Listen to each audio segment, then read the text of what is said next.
Hey there.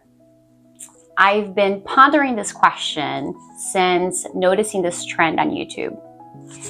What is something that has taken me over 30 years to learn? Finally, I realized a huge lesson that I have learned just in the last few days. It's going to seem strange, but here it is. Money is not evil. Now, I know what you're thinking. Everybody already knows that, right? I thought I knew it too. However, it turns out that these last few days have shown me that I actually have a pretty bad relationship with money. And I truly didn't realize it before, just how bad it was. See, I grew up in the church. I know the verse you're probably thinking of. The love of money is the root of all evil. Yes, the Bible makes it perfectly clear. It is the love of money that is the root of all evil.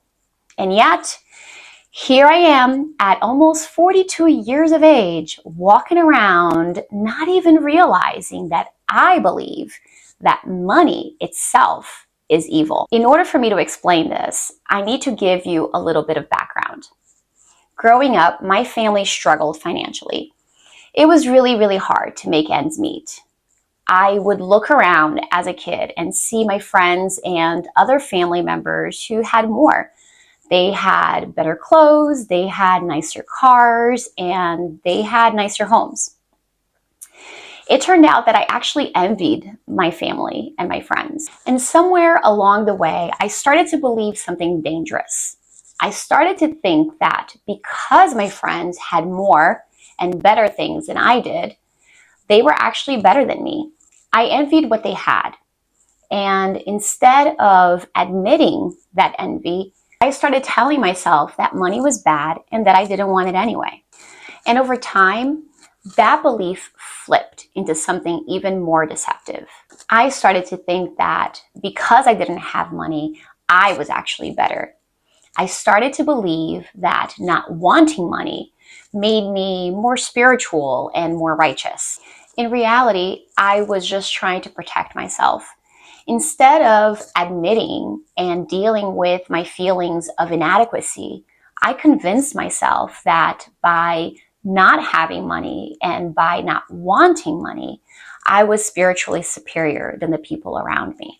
Looking back, I can see how the mindset I was developing around money was not based on truth. It was based on pride and pain and comparison. As a stay-at-home mom, the possibility that my channel could one day be monetized and I could have opportunities to make an income of sorts through this work is a good thing.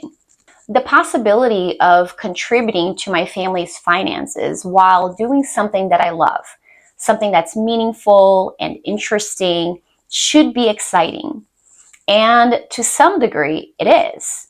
And I am interested and hopeful that if God wills, I would be able to do just that. However, the feelings are actually pretty complicated in a way that I did not expect it to be. Over the years, I saw hints of this mindset, and I suspected that my thinking was off.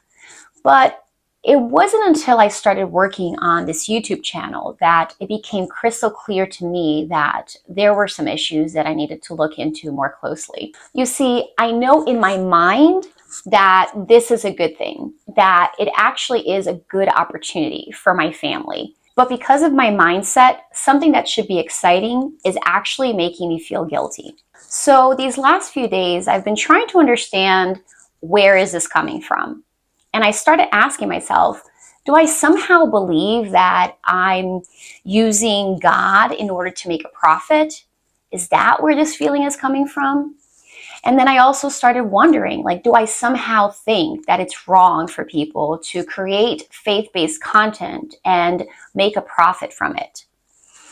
I thought about these questions and I realized that didn't make sense.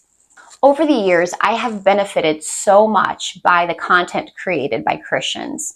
Whether it's YouTube or podcasts or books, I benefit from them all the time.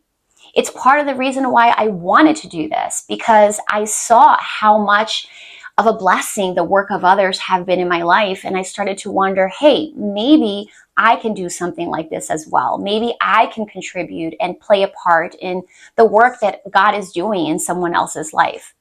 Never have I looked at these other content creators and thought of them as taking advantage or doing something wrong. So I started to really question, why is it that I struggle with this feeling?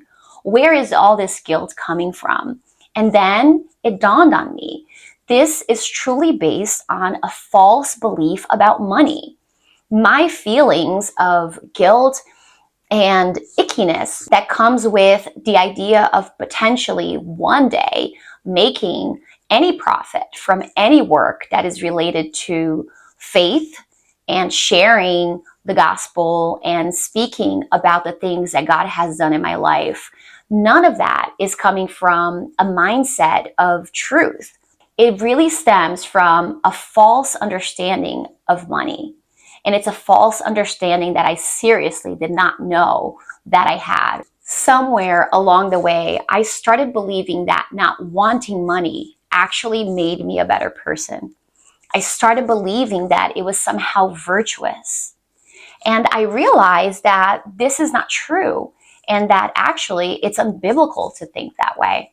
It always amazes me how God uses our everyday experience to challenge us and to help us see how our thinking does not align with His Word. This was something that I was not expecting from the process of creating this YouTube channel. It really caught me off guard. It brought up wounds from the past that I did not even know I had. God does not call us to fear money or to idolize it.